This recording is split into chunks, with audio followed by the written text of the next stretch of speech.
रात्रीची वेळ. पाऊस पडतोय. विजांच्या लख्ख प्रकाशात रत्नगड वाडा एखाद्या अकराळ विक्राळ सावलीसारखा भासतोय. वाड्याच्या सभोवताली उंच माड आणि झाडांची पानं वाऱ्याने एकमेकांवर आदळून विचित्र आवाज करताय. संजय आपली कार वाड्याच्या गेटजवळ उभी करतो.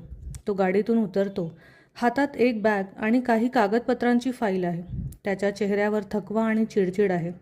संजय पावसापासून वाचण्यासाठी धावत वाड्याच्या ओसरीवर येतो. काय पाऊस आहे. या आडगावात यायची वेळच नव्हती, पण हा वाडा विकल्याशिवाय आता सुटका नाही. संजय वाड्याच्या अवाढव्य लाकडी दरवाजासमोर उभा राहतो. दरवाजावर पितळी वाघाचे तोंड असलेली मोठी कडी आहे. तो ती कडी हातात घेतो आणि वाजवणार इतक्यात कसलाही आवाज न होता तो दरवाजा अर्धा उघडा पडतो. संजय थपकून, अरे, दरवाजा तर उघडाच आहे. तो सावधपणे आत पाऊल टाकतो. वाड्याच्या आतलं वातावरण बाहेरच्या पावसापेक्षाही जास्त थंड आहे. काळोख इतका दाट आहे की समोरचा हातही दिसत नाही. संजय आपल्या मोबाईलची टॉर्च चालू करतो. प्रकाशाचा झोत पडताच त्याला दिसतं की वाडा आतून कमालीचा शांत आणि भव्य आहे.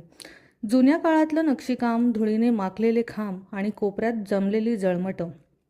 संजय हाक मारतो, तुकाराम काका, कुणी आहे का? कुठलाही प्रतिसाद येत नाही. फक्त त्याचाच आवाजाचा प्रतिध्वनी पूर्ण वाड्यात घुमतो. संजय हॉलच्या मधोमध असलेल्या एका जुन्या लाकडी टेबलापाशी जातो आणि आपली फाईल तिथे ठेवतो. तो आपला फोन चेक करतो, पण नेटवर्क गायब असतं. संजय वैतागून, नेटवर्क पण नाही, आता रात्र कशी काढायची इथे? अचानक वरच्या मजल्यावरून कोणाच्या तरी चालण्याचा अतिशय मंद आवाज येतो. छन छन. कोणाच्या तरी पायातल्या पैंजणाचा तो आवाज आहे. संजय दचकून वर बघतो. छताकडे टॉर्च फिरवतो, पण तिथे फक्त अंधार असतो. संजय गोंधळून, तुकाराम काकांची मुलगी असेल का? पण यावेळी तो पुन्हा आपल्या फाईलकडे वळतो. पण तोच त्याला हवेत एक मंद सुवास येतो, पारिजातकांच्या फुलांचा सुगंध आणि त्यासोबतच कुबट पाण्याचा वास. अचानक हॉलच्या एका कोपऱ्यात असलेल्या मोठ्या आरशावर कोणाची तरी सावली सरकल्यासारखी वाटते. संजय पटकन तिकडे टॉर्च फिरवतो, पण तिथे कोणीच नसतं. तेवढ्यात वाड्याच्या मागच्या बाजूला असलेल्या विहिरीच्या दिशेने कोणीतरी जोरात हसल्याचा आवाज येतो. एक खिन्न, खोल आणि रडवलेलं हसू.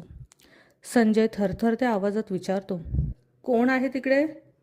उत्तर मिळत नाही.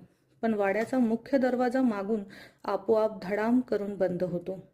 संजय धावत जाऊन दरवाजा उघडण्याचा प्रयत्न करतो, पण तो बाहेरून कुणीतरी घट्ट धरून ठेवल्यासारखा जाम होतो. मुख्य दरवाजा बंद झाल्याने संजयला दरदरून घाम फुटतो.